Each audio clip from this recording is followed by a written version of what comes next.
बिस्मिल्लाहिर्रहमानिर्रहीम। आज जो आप लोग का टॉपिक है विस्कस फ्लूइड, चैप्टर नंबर 6 हम स्टार्ट करें। चैप्टर नंबर 5 इससे पहले आप लोगों ने किया है। चैप्टर नंबर 6 विस्कस फ्लूइड को डिस्कस करने से पहले हम एक प्रॉपर्टी पे जाएंगे, हम एक मटेरियल पे जाएंगे जो आप लोग के पास मैटर है। मैटर के बारे में हम डिस्कस करेंगे। तो मैटर आप लोग के पास दो तरह के होते हैं, एक है सॉलिड और दूसरा है आप लोग के पास लिक्विड। सॉलिड किस तरह है, लिक्विड किस तरह है, इसको हम अब एक्सप्लेन करेंगे। Solid can maintain their shape. Solid जो है वो अपने शेप को मेंटेन कर सकता है। और किस तरह मेंटेन कर सकता है? फॉर एग्ज़ाम्पल आप लोग के पास ये एक ब्लॉक है, तो ये ब्लॉक सॉलिड फॉर्म में है, तो ये अपने फॉर्म को मेंटेन कर सकता है, मतलब इसी शेप में ही ये रह सकता है। अगर ये अपना शेप मेंटेन कर सकता है, दे कैन नॉट फ्लो। ये तो फ्लो नहीं करता। सॉलिड अपना शेप मेंटेन कर सकता है, तो इसी वजह से यहाँ पे ये फ्लो नहीं कर सकता। इसी तरह फ्लूइड है, तो fluid can not maintain their shape. For example अगर हम एक गिलास ऑफ वाटर ले ले, फॉर एग्ज़ाम्पल मैं ये बोतल ले रही हूँ पानी का, अगर मैं इस पानी को इस बोतल से गिराऊंगी तो ये फ़्लो होगी, इसकी क्या होगी? फ़्लो होगी। तो ये अपने शेप को बरकरार नहीं रख सकता, because this is a fluid. तो फ्लूइड में आप लोग के पास can not maintain their shape, they have the ability to flow. मतलब ये कि ये अपने शेप को मेंटेन नहीं कर सकता, they have the ability to flow. इसमें ये एबिलिटी होती है कि ये फ़्लो कर सकता है। सही है। तो मैटर में दो चीज़ें आती है, एक है सॉलिड, दूसरा है फ्लूइड। फ्लूइड में फिर आप लोगों के पास fluid consist of gases and liquid. फिर फ्लूइड में आप लोगों के पास दो चीज़ें हैं, एक है गैस और दूसरा है लिक्विड। तो फ्लूइड डायनामिक्स में हम इन सारी चीज़ों के बारे में पढ़ेंगे। फ्लूइड डायनामिक्स एक ऐसा ब्रांच है, that branch of physics, that deals with the study of motion of fluid, जिसमें हम फ्लूइड के मोशन के बारे में पढ़ते हैं। इससे पहले हम सॉलिड के मोशन के बारे में पढ़ रहे थे मैकेनिक्स में। फॉर एग्जांपल आप लोग के पास मैकेनिक्स में क्या था? Kinetic energy, potential energy. तो उसमें वो आप लोग के पास जो मोशन हो रहा था, फॉर एग्जांपल गाड़ी चल रही तो उसकी हम एक्सेलरेशन फाइंड आउट कर रहे थे, वेलोसिटी फाइंड आउट कर रहे थे। तो वो सारी चीज़ें जो थी वो आप लोग के पास फ्लूइड नहीं था, बल्कि सॉलिड चीज़ें थी। अब हमने पढ़ना है फ्लूइड डायनामिक्स। मतलब ये कि आप लोगों ने पढ़ना है फ्लूइड डायनामिक्स के बारे में। और फ्लूइड डायनामिक्स वो ब्रांच है फिज़िक्स का जिसमें हम स्टडी करते हैं मोशन ऑफ फ्लूइड को। सही है। किस चीज़ को स्टडी करते हैं? मोशन ऑफ फ्लूइड को। अच्छा, तो फ्लूइड डायनामिक्स एक ऐसा ब्रांच है जिसमें हम मोशन ऑफ फ्लूइड के बारे में स्टडी करते हैं। तो फिर इसमें जब फ्लूइड का जिक्र हम करते हैं, for example fluid consist of gases and liquid. Gases और लिक्विड में कंसिस्ट है, दो तरह की होती है फ्लूइड, एक गैस है और एक लिक्विड है। फॉर एग्जांपल लिक्विड में आप लोग के पास हनी आ जाता फॉर एग्ज़ाम्पल आप लोग के पास लिक्विड में हनी आ जाता है, वाटर आ जाता है। और गैसेस में आप लोग के पास एयर। अब हनी और वाटर जो है ये अलग चीज़ें हैं, मतलब दोनों फ्लूइड है, लेकिन वाटर इजीली फ्लो कर सकता है और हनी इजीली फ्लो नहीं कर सकता। हनी क्यों इजीली फ्लो नहीं कर सकता? क्योंकि उसमें फ्रिक्शन ज़्यादा होती है, उसमें वो रेजिस्टेंस ज़्यादा होती है, तो इस वजह से हनी ज़्यादा फ्लो नहीं कर सकता जल्दी जल्दी। तो इस डिफरेंस को एक्सप्लेन करने के लिए हम एक टर्म एक्सप्लेन करेंगे जिसको हम बोलते हैं विस्कोसिटी। विस्कोसिटी क्या है? The frictional effect between different layers of fluid. मतलब डिफरेंट लेयर्स ऑफ फ्लूइड का मतलब ये है कि the frictional effect between different layer of fluid. For example मैं वाटर ले लूँ, मैं वाटर ले रही हूँ इससे,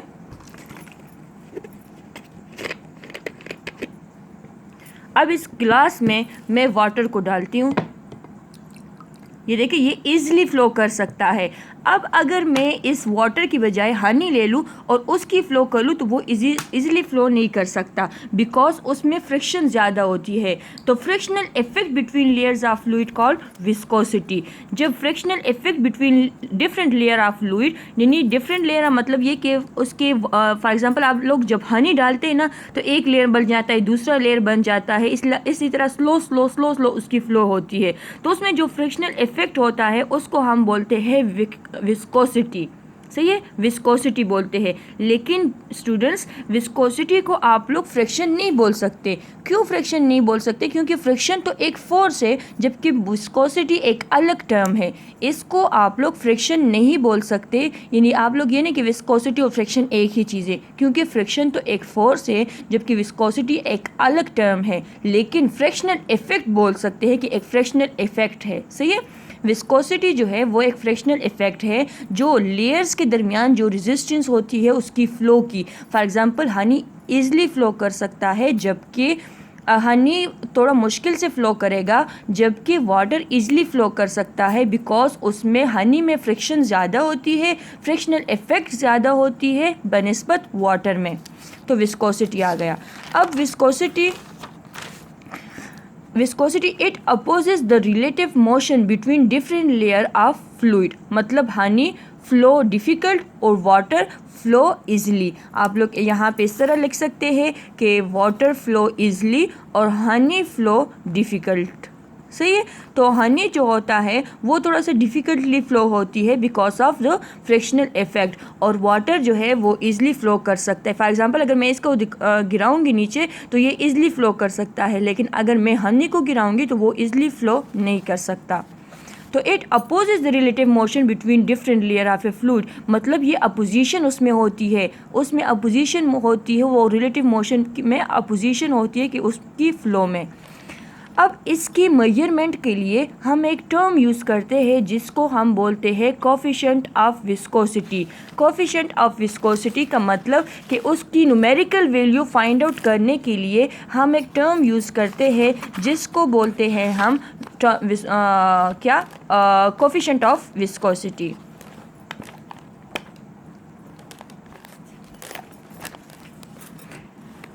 न्यूमेरिकली वैल्यू को एक्सप्लेन करने के लिए आप लोग एक टर्म यूज़ करते हो जिसको आप लोग बोलते हो विस्कोसिटी।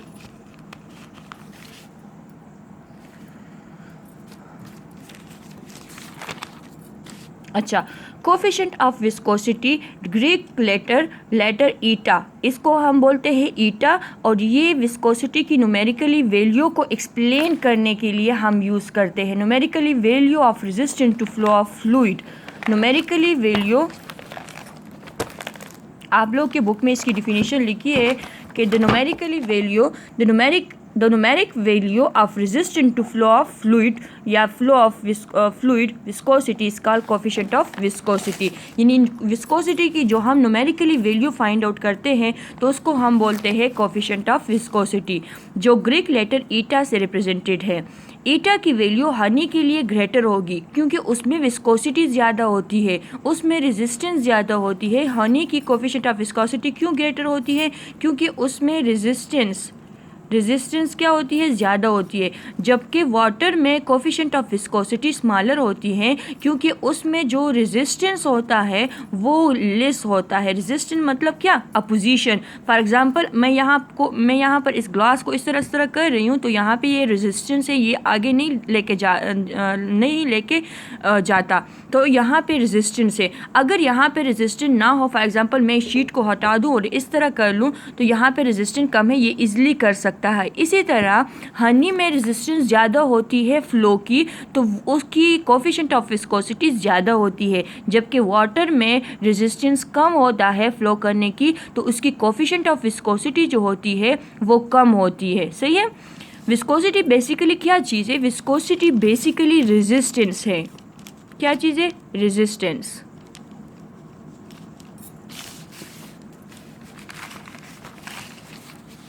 अच्छा, तो आप लोग यहाँ पे, अच्छा, दूसरा टर्म ये है कि लिक्विड की विस्कोसिटी ज़्यादा होती है बनिस्बत गैसेस की, क्योंकि लिक्विड में मॉलिक्यूल ज़्यादा होते हैं। यानी फॉर एग्जांपल लिक्विड, मैं एक कंटेनर ले लूँ, यहाँ पे ये पानी है, तो इस पानी में जो मॉलिक्यूल्स है वो एक दूसरे से थोड़े से ज़्यादा डिस्टेंस पे है।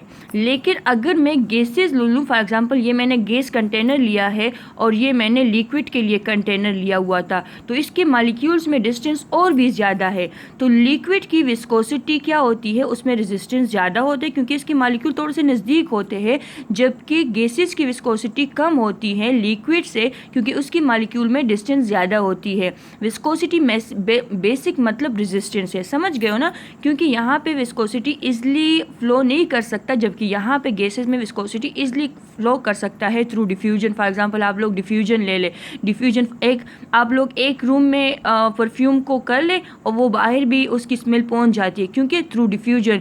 क्यों? क्योंकि उसमें गैसेस में विस्कोसिटी कम है और लिक्विड में विस्कोसिटी ज़्यादा है।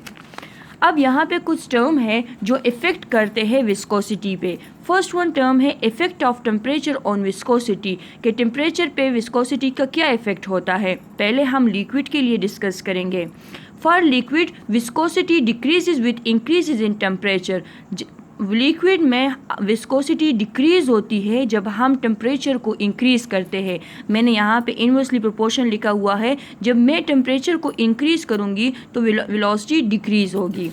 फॉर एग्ज़ाम्पल हॉट हनी ले ले, आप लोग गर्म हनी को गर्म कर ले तो उसकी टेम्परेचर ज़्यादा हो जाती है, तो उसकी फ़्लो फिर ईज़िली होती है, उसकी विस्कोसिटी क्या हो जाती है, कम हो जाती है। अगर आप लोग कूल्ड हनी ले ले तो कूल हनी में टेम्परेचर उसका कम होता है, उसकी विस्कोसिटी ज़्यादा होती है। फॉर एग्ज़ाम्पल आप लोग सर्दियों में हनी को देख ले तो वो ईज़िली फ़्लो नहीं कर सकता, क्योंकि हनी इजली फ़्लो नहीं कर सकता क्योंकि उसमें विस्कोसिटी ज़्यादा होती है। और सर्दियों में टेम्परेचर कम होता है तो आप लोग के पास हनी की विस्कोसिटी क्या होती है, ईटा की वैल्यू ज़्यादा होती है। जबकि अगर आप लोग गर्मियों में हनी को देख ले तो उस टेम्परेचर ज़्यादा होता है गर्मियों में, तो विस्कोसिटी उसकी कम होती है, वो ईज़िली फ़्लो कर सकता है, उसकी रेजिस्टेंस कम होती है। समझ आ गई? In liquid viscosity is due to cohesive forces. Liquid में विस्कोसिटी जो होती है वो कोहेसिव फोर्सेस की वजह से होती है। कोहेसिव फोर्सेस क्या है? कोहेसिव फोर्सेस एक होता है कोहेसिव फोर्सेस और दूसरा होता है एडहेसिव फोर्सेस। कोहेसिव फोर्सेस का मतलब यानी वाटर मॉलिक्यूल्स और वाटर मॉलिक्यूल्स के दरमियान जो फोर्स होती है उसको हम कोहेसिव फोर्स बोलते हैं। In liquid viscosity is due to cohesive forces. तो लिक्विड में जो विस्कोसिटी होती है वो मॉलिक्यूल्स और मॉलिक्यूल्स, फॉर एग्जांपल ये मॉलिक्यूल और ये मॉलिक्यूल है, इसके दरमियान जो फोर्स होगा वो होता है कोहेसिव फोर्सेस। तो in liquid viscosity due to cohesive forces की वजह से विस्कोसिटी होती है। जबकि गैसेस में या एडहेसिव फोर्स क्या होता है? एडहेसिव फोर्स वो होता है जो मॉलिक्यूल्स और ग्लास के दरमियान होती है, यानी अनदर पार्टिकल्स के दरमियान फोर्स हो। फॉर एग्जांपल वाटर और गिलास के दरमियान हम फोर्स ले लें तो वो एडहेसिव, और वाटर के दरमियान जो फोर्स होती है वो कोहेसिव। तो अगर कोहेसिव फोर्सेस कम होगा, कोहेसिव फोर्स ज़्यादा नहीं होगा तो इसकी विस्कोसिटी भी कम होगी क्योंकि वो इजली फिर फ्लो कर सकता है। और अगर कोहेसिव फोर्स ज़्यादा होगा तो उसकी विस्कोसिटी भी ज़्यादा होगी। अब अच्छा, तो इफ़ेक्ट ऑफ टेम्परेचर में मतलब ये है कि अगर हम टेम्परेचर को ज़्यादा करेंगे तो विस्कोसिटी कम होगी। जिस तरह हॉट हनी इन गर्मियों में आप लोग के पास टेम्परेचर ज़्यादा होता है तो हनी की फ़्लो ईज़िली होती है तो उसकी विस्कोसिटी कम होती है। अच्छा, वो ईज़िली फ़्लो कर सकता है मतलब उसकी रेजिस्टेंस कम होती है। इस तरह कूल हनी टेम्परेचर कम होता है सर्दियों में, उसकी विस्कोसिटी ज़्यादा होती है, ज़्यादा रेजिस्टेंस होता है। दूसरा टर्म है फॉर गैसेस। लिक्विड को तो हमने एक्सप्लेन कर लिया कि लिक्विड में क्या क्या है। अब फॉर गैसेस में क्या चीज़ें हैं। गैसेस में for gases viscosity is due to diffusion. मैंने आप लोग को स्टार्ट में बता दिया कि डिफ्यूजन के थ्रू विस्कोसिटी होती है, सही है। फॉर एग्जांपल आप लोग for gases viscosity increases with temperature, liquid में डिक्रीजेज विद टेम्परेचर और गैसेस में इंक्रीजेज विद टेम्परेचर। जितना ज़्यादा टेम्परेचर होगा उतनी ही ज़्यादा विस्कोसिटी होगी। वो किस तरह? फॉर एग्जांपल हम टेम्परेचर को ज़्यादा कर ले गैसेस की, फॉर एग्जांपल हवा की टेम्परेचर ज़्यादा कर ले, फॉर एग्जांपल गर्मियाँ ले ले तो उसकी टेम्परेचर ज़्यादा हो जाती है। तो फिर टेम्परेचर ज़्यादा करने की वजह से आप लोगों के पास ये फॉर एग्जांपल ये मेरे पास एक सराउंडिंग एरिया है और यहाँ पे ये हवा चल रही है। तो अगर टेम्परेचर ज़्यादा हो जाएगा तो हवा में तो मॉलिक्यूल्स प्रेजेंट होते, फॉर एग्जांपल ये मॉलिक्यूल्स, ये मॉलिक्यूल्स, ये मॉलिक्यूल्स, ये मॉलिक्यूल प्रेजेंट होते हैं। अब जब मैंने टेम्परेचर ज़्यादा कर लिया तो मॉलिक्यूल ने एक दूसरे के साथ इंटरेक्शन, कोलिजन ज़्यादा कर लिया है। देखिए कोलिजन ज़्यादा हो गया है, तो उसकी कोलिजन ज़्यादा हो गई है। तो जब कोलिजन ज़्यादा हो गई तो उसकी विस्कोसिटी, उसमें रेजिस्टेंस ज़्यादा पैदा हो जाती है, क्योंकि टेम्परेचर ज़्यादा करने से उसकी विस्कोसिटी ज़्यादा हो जाती है, क्योंकि मॉलिक्यूल इंटरेक्शन करना शुरू कर देता है। और जब वो इंटरेक्शन करना शुरू कर देता है तो मतलब ये कि उसकी विस्कोसिटी ज़्यादा हो गई है। अब कोई चीज़ अगर इसमें जाएगी, यानी अगर मैं परफ्यूम कर लूँ, फॉर एग्जांपल मैं परफ्यूम लगा दूँ या कोई दूसरी चीज़, तो वो परफ्यूम जल्दी नहीं पहुँचेगा, क्योंकि वहाँ पे टेम्परेचर ज़्यादा है और विस्कोसिटी की वो जो रेजिस्टेंस है वो ज़्यादा हो गई है। तो अब वो परफ्यूम थ्रू डिफ्यूजन ज़्यादा नहीं होगा। तो टेम्परेचर ज़्यादा करने से विस्कोसिटी ज़्यादा होती है इन गैसेस। सही है। दूसरा टॉपिक है इसमें viscous drag and Stokes law. अब हम इसको एक्सप्लेन करना है कि विस्कोस ड्रेक क्या है एंड स्टोक्स लॉ क्या चीज़ है। सही है।